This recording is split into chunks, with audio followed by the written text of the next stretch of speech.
ओम शांति। 11 जून 2025 प्रातः मुरली। ओम शांति। बाप दादा मधुबन। आज बाबा ने सुनाया, मीठे बच्चे, अभी तुम्हें बेहद की पवित्रता को धारण करना है। बेहद की पवित्रता अर्थात एक बाप के सिवाय और कोई याद ना आए। मीठे बच्चे, अभी तुम्हें बेहद की पवित्रता को धारण करना। बेहद की पवित्रता अर्थात एक बाप के सिवाय और कोई याद ना आए। आज की मुरली से बाबा ने प्रश्न किया, बाप से वर्षा लेने के पहले का पुरुषार्थ और उसके बाद की स्थिति में क्या अंतर होता है? बाप से वर्षा लेने के पहले का पुरुषार्थ और उसके बाद की स्थिति में क्या अंतर होता है? उत्तर, जब तुम बाप से वर्षा लेते हो तो देह के सब संबंधों को छोड़ एक बाप को याद करने का पुरुषार्थ करते हो, और जब वर्षा मिल जाता है तो बाप को ही भूल जाते हो। अभी वर्षा लेना है, इसलिए कोई से भी नया संबंध नहीं जोड़ना है, नहीं तो भूलने में मुसीबत होगी। सब कुछ भूल एक को याद करो तो वर्षा मिल जाएगा। सब कुछ भूल एक को याद करो तो वर्षा मिल जाएगा। आज की मुरली से गीत है, किसके लिए रुका है, किसके लिए रुकेगा, करना है जो भी कर ले, ये वक्त जा रहा है, ये वक्त जा रहा है। किसके लिए रुका है, किसके लिए रुकेगा, करना है जो भी कर ले, ये वक्त जा रहा है, ये वक्त जा रहा है। ओम शांति। मीठे मीठे रूहानी बच्चों प्रति बाप समझाते हैं, ज्ञानी और अज्ञानी किस किस को कहा जाता है, यह सिर्फ तुम ब्राह्मण ही जानते हो। ज्ञान है पढ़ाई, जिससे तुम जान गए हो कि हम आत्मा है, वह परम पिता परमात्मा है। तुम जब वहाँ से बाबा ने कहा, तुम जब वहाँ से मधुबन आते हो तो पहले ज़रूर अपने को आत्मा समझते हो। हम जाते अपने बाप के पास, बाबा श्री बाबा को कहते हैं। श्री बाबा है प्रजापिता ब्रह्मा के तन में, वह भी बाबा हो गया। तुम घर से निकलते हो तो समझते हो हम बाप दादा के पास जाते हैं। तुम चिट्ठी में भी लिखते हो बाप दादा, श्री बाबा ब्रह्मा दादा, हम बाबा के पास जाते हैं। बाबा कल्प कल्प हमसे मिलते हैं। बाबा हमको बेहद का वर्षा देते हैं, बेहद पवित्र बनाए। पवित्रता में हद और बेहद है। तुम पुरुषार्थ करते हो बेहद पवित्र सतो प्रधान बनने के लिए। नंबरवार तो होते ही है। बेहद पवित्रता सिवाय एक बेहद के बाप के और कोई की याद ना आए। वह बाबा बहुत मीठा है, ऊंचे तो ऊंच भगवान है और बेहद का बाप है, सभी का बाप है। तुम बच्चों ने ही पहचाना है, बेहद का बाप सदैव भारत में ही आते हैं, आकर बेहद का सन्यास कराते हैं। सन्यास भी मुख्य है ना, जिसको वैराग्य कहा जाता है। बाप सारी पुरानी छींची दुनिया से वैराग्य दिलाते हैं। बच्चे, इनसे बुद्धि का योग हटा दो।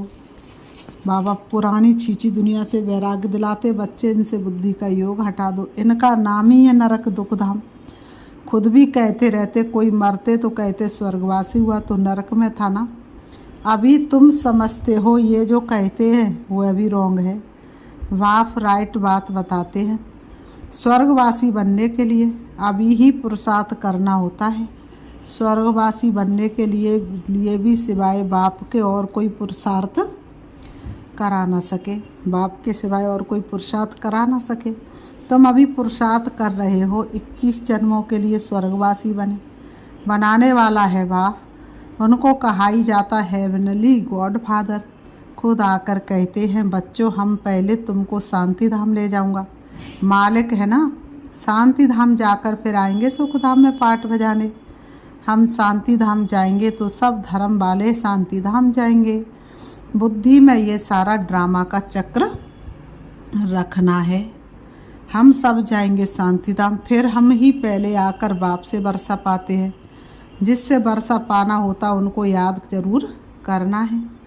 बच्चे जानते हैं वर्षा मिल जाएगा तो फिर बाप की याद भूल जाएगी।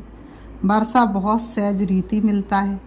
बाप सम्मुख कहते, मीठे बच्चों तुम्हारे जो भी देह के संबंध हैं सब भूल जाओ। अभी कोई भी नया संबंध नहीं जोड़ना है। अगर कोई भी संबंध जोड़ेंगे तो फिर उनको भूलना पड़ेगा।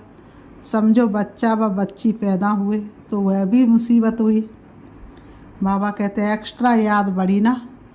बाप कहते सबको भूले, एक को ही याद करना है। वही हमारा माता पिता, टीचर, गुरु आदि सब कुछ है।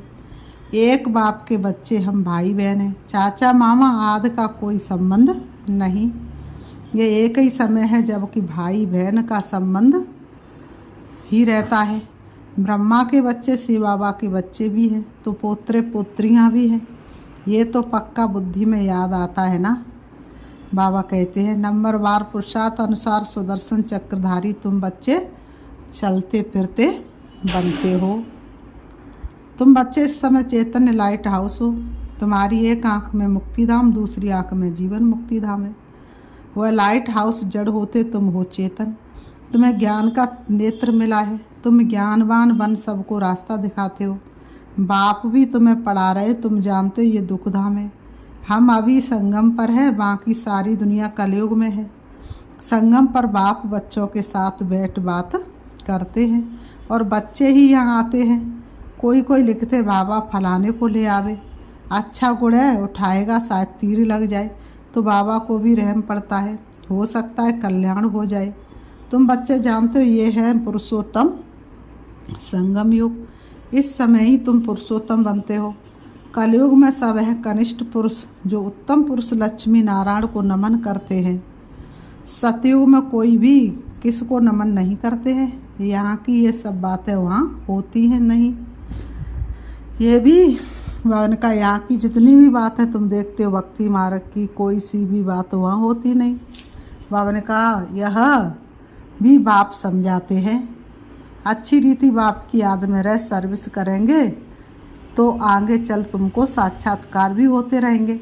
तुम कोई की भी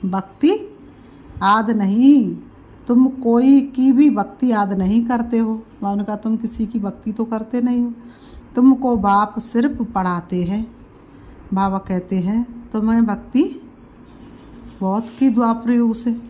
बाबा ने कहा तुमको बाप सिर्फ पढ़ाते, घर बैठे आप ही साक्षात्कार आदि होते रहते। बहुतों को ब्रह्मा का साक्षात्कार होता है, उनके साक्षात्कार के लिए कोई पुरुषार्थ नहीं करते।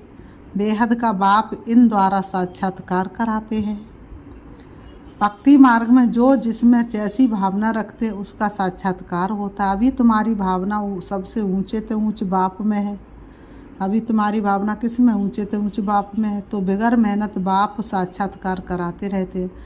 शुरू में कितना ध्यान में जाते थे, आप ही आपस में बैठ ध्यान में चले जाते थे। कोई भक्ति थोड़े ही की। बच्चे कभी भक्ति करते हैं क्या? जैसे एक खेल हो गया था, चलो बैकुंठ चले, एक दो को देखते चले जाते थे। जो कुछ भी पास्ट हुआ है फिर रिपीट करेंगे और उनका जो बीत गया हुआ फिर रिपीट होगा। तो मैं जानते हो हम ही इस धर्म के थे। सतयुग में पहले ये धर्म है, इनमें बहुत सुख है। फिर धीरे धीरे कलाएं कम होती जाती हैं। जो सुख नए मकान में होता है वह पुराने में नहीं। थोड़े समय के बाद वह भव का कम हो जाता है। स्वर्ग और नरक में तो बहुत फर्क है ना। कहाँ स्वर्ग कहाँ ये नरक। तुम खुशी में रहते हो, ये भी जानते हो बाप की याद भी पक्की ठहरेगी। हम आत्मा हैं यही भूल जाते हैं तो फिर देह अभिमान में आ जाते हैं।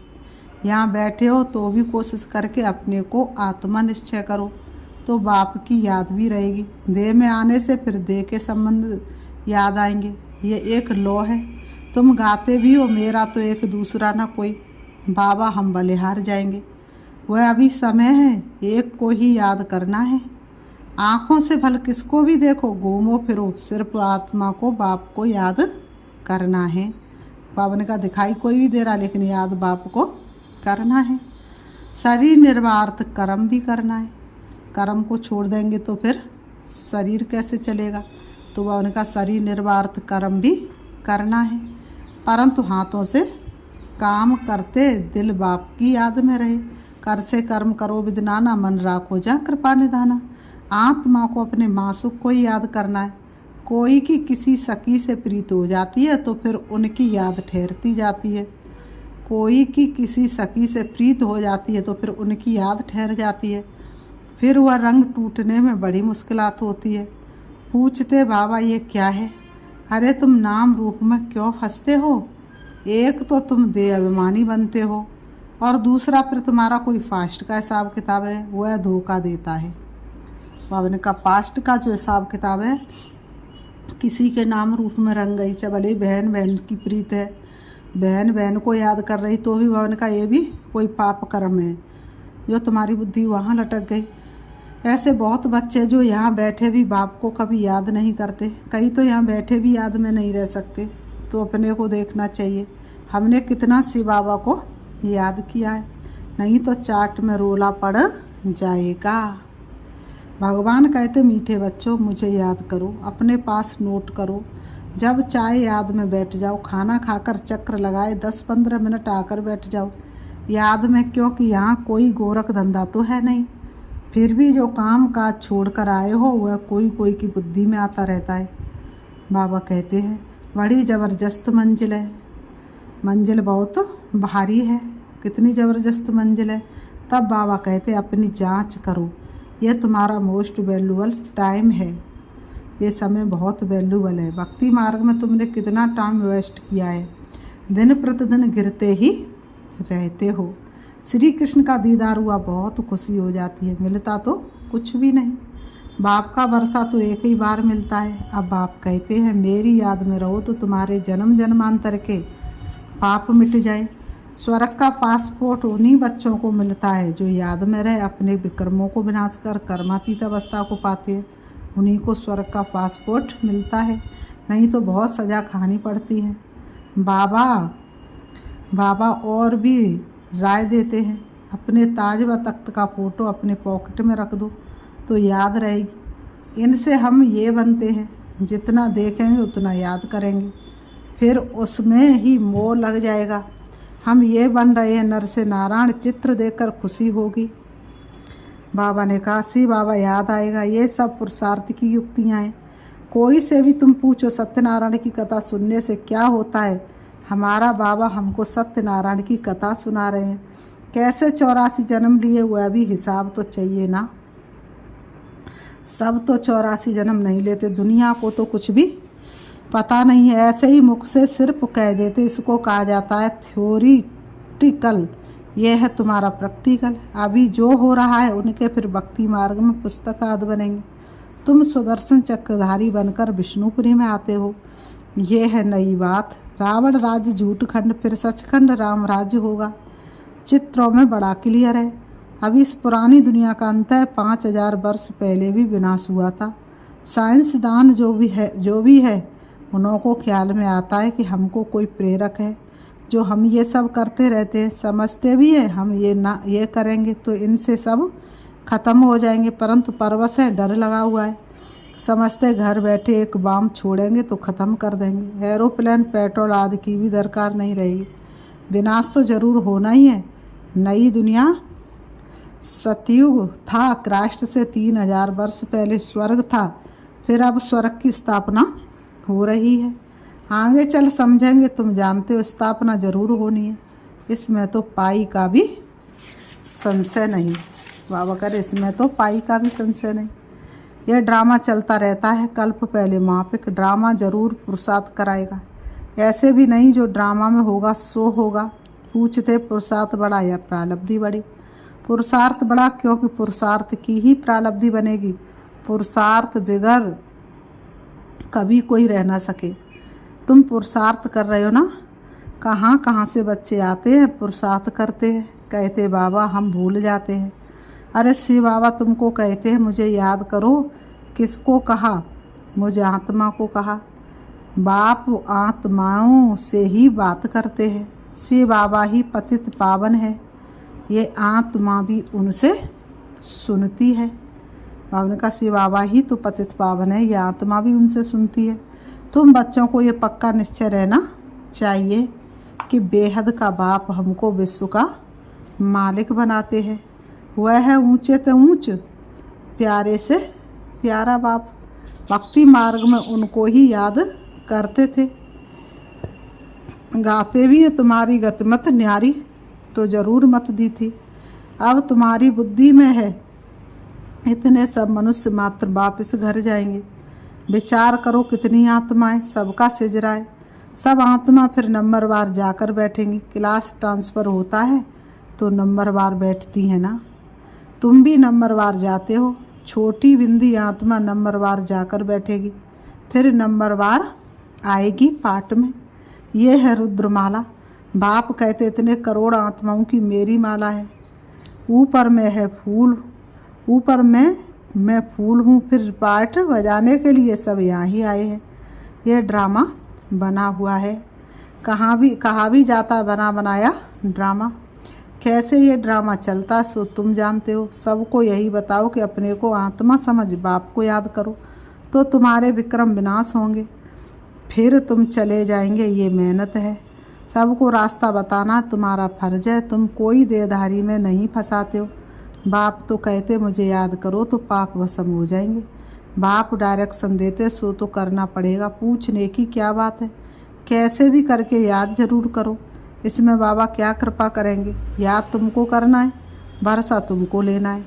बाप स्वर्ग का रचयिता है। बाबा ने कहा बाप स्वर्ग का रचयिता है तो ज़रूर स्वर्ग का वर्षा मिलेगा। अभी तुम जानते ये झाड़ पुराना हो गया है, इसलिए इस पुरानी दुनिया से वैराग्य है। इनको कहा जाता है बेहद का वैराग्य। वह हठयोगियों का हद का वैराग्य। वह बेहद का वैराग्य सिखला ना सके। बेहद के वैराग्य वाले फिर हद को का कैसे सिखलाएंगे। अब बाप कहते सिकीलते बच्चे, तुम भी कहते हो कितना सिकीलता बाप है। 63 जन्म बाप को याद किया, बस हमारा तो एक बाप दूसरा ना कोई। फिर बाबा कहते अच्छा मीठे मीठे सिकीलते बच्चों प्रति माता पिता बाप दादा का याद प्यार। और गुड मॉर्निंग रूहानी बाप की रूहानी बच्चों को नमस्ते। हम रूहानी बच्चों की रूहानी बाप दादा को याद प्यार और नमस्ते नमस्ते नमस्ते। धाड़ा के लिए मुख्य सार नंबर 1, स्वर्ग में जाने का पासपोर्ट लेने के लिए बाप की याद से अपने विक्रमों को विनाश कर कर्मातीत अवस्था बनानी है। सजाओं से बचने का पुरुषार्थ करना है। नंबर 2, ज्ञानवान बन सबको रास्ता बताना है। चेतन हाउस लाइट हाउस बनना है। एक आंख में शांति धाम, दूसरी आंख में सुख धाम रहे। इस दुख धाम को भूल जाना है। इस दुख धाम को भूल जाना है। आज की मुरली से वरदान दिया बाबा ने। हर आत्मा को ऊंच उठाने की भावना से रिगार्ड देने वाले शुभ चिंतक भव। हर आत्मा को ऊंच उठाने की भावना से रिगार्ड देने वाले शुभ चिंतक भव। स्पष्टीकरण, हर आत्मा के प्रति श्रेष्ठ भावना अर्थात ऊंच उठाने की व आगे बढ़ाने की भावना रखना अर्थात शुभ चिंतक बनना। अपनी शुभ वृत्ति से शुभ चिंतक स्थिति से अन्य के अवगुण को भी परिवर्तन करना। किसी की भी कमजोरी व अवगुण को अपनी कमजोरी समझ वर्णन करने के बजाय व फैलाने के बजाय सामना और परिवर्तन करना, ये है रिगार्ड। बड़ी बात को छोटा बनाना, दिल से किस्त को शक्तिवान बनाना, उनके संग के रंग में नहीं आना, सदा उन्हें भी उमंग उत्साह में लाना, ये है रिगार्ड। ऐसे रिगार्ड देने वाले ही शुभ चिंतक है। उनका ऐसे रिगार्ड देने वाले ही शुभ चिंतक है। बदला न लेना किसी से, बदल के हमको दिखाना है। किसी की कमजोरी का वर्णन नहीं करना है। स्लोगन, त्याग का भाग्य समाप्त करने वाला पुराना स्वभाव संस्कार, इसलिए इसका भी त्याग करो। त्याग का भाग्य समाप्त करने वाला पुराना स्वभाव संस्कार, इसलिए इसका भी त्याग करो। अव्यक्त सारे, आत्मिक स्थिति में रहने का अभ्यास करो, अंतर्मुखी बनो। आत्मिक स्थिति में रहने का अभ्यास करो, अंतर्मुखी बनो।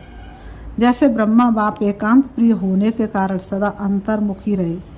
मैं आत्मा हूँ ये पाठ पक्का किया, जिस कारण वे स्वयं भी सदा शांति और सुख के सागर में समाये रहे और अन्य आत्माओं को भी अपने शुद्ध संकल्प और वाइब्रेशन द्वारा, वृत्ति और बोल द्वारा, संपर्क द्वारा शांति की व सुख की अनुभूति कराते रहे। ऐसे बाबा ने कहा फॉलो फादर करो। ऐसे फॉलो फादर करो। अच्छा, ओम शांति। ओम